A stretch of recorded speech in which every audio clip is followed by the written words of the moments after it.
Cardinal Napier, welcome, and thank you so much for joining us once again online. I believe you've been having a talk on synodality for your priests in Eshowe Diocese. Let's talk about this initiative. What prompted you to have this talk today?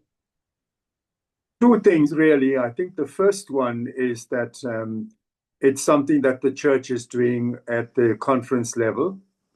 And we've had a couple of exposures to how the synodality concept is being implemented in other places. We've had it at the Bishops' Conference, the Southern African Catholic Bishops' Conference, at our plenary session.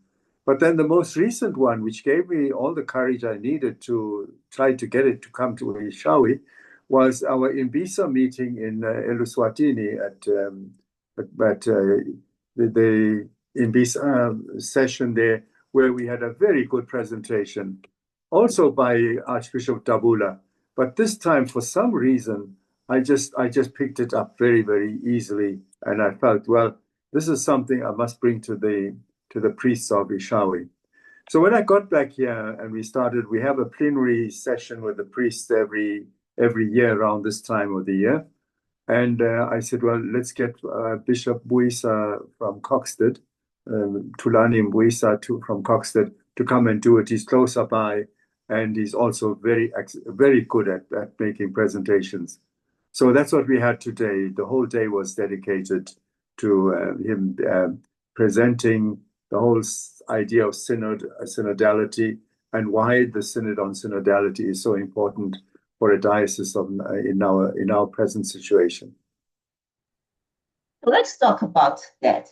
Your diocese, as you said, in the present situation, you are there as the Apostolic Administrator, and of course, this is the implementation phase of synodality. Let's talk about the reality of Eshowe Diocese in terms of having an Apostolic Administrator and the need to promote synodality. In one way, being an Apostolic Administrator, and especially with the process of looking for a bishop underway at the same time, it was a bit of a dilemma. Do I start it now and leave it halfway when the new bishop is appointed, or do I wait until the new bishop is appointed and let him take it up? But I think if you're talking a synodal church, you're talking about the people, not the leader. You're talking about the people. And so what I eventually decided then was, let the priests know what's going on. We're having a priest meeting right now. Let's have the priests know exactly how it's going.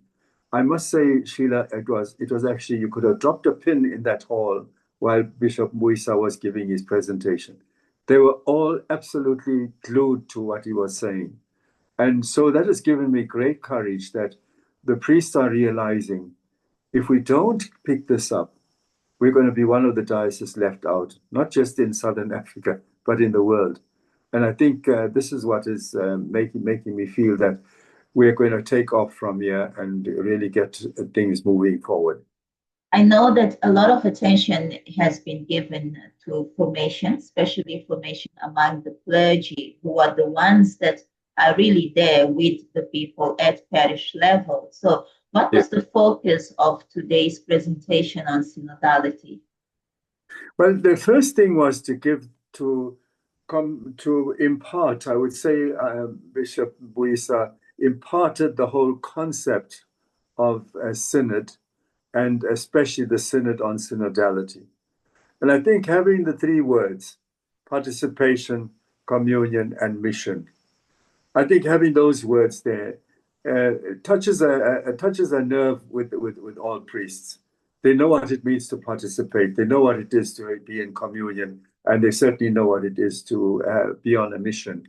And therefore, I think seeing the synod as something that can be easily applied in your own life, not just in the life of the parish, I think that's where there's a point of entry for the idea of synodality, and the diocese adopting that synodal model, I think, is a much better chance now after this presentation than it might have been before. it's certainly much better than if I just sent out the documents and said, read this document and see what you can do about it.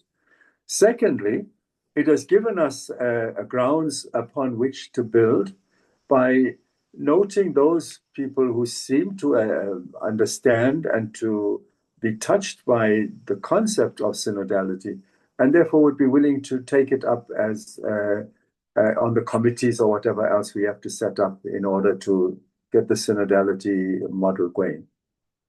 I always like to ask this question, where to from here? Now that you've had this session on synodality, you have planted the seed, where to from here? Where to from here? For myself personally, I'm going to have to look very closely at the notes that were taken, the notes that were given to us by Bishop Mbuyisa, and then from there to start selecting a team that's going to carry us forward. One of the ideas that came out very strongly, and I am glad that it was from the priest that this came up, was the idea of a pastoral coordinator for the diocese. Because up to now, we've got portfolio for this and portfolio for that and so on. And each one's got a chaplaincy or two portfolios, and the rest are all chaplaincies.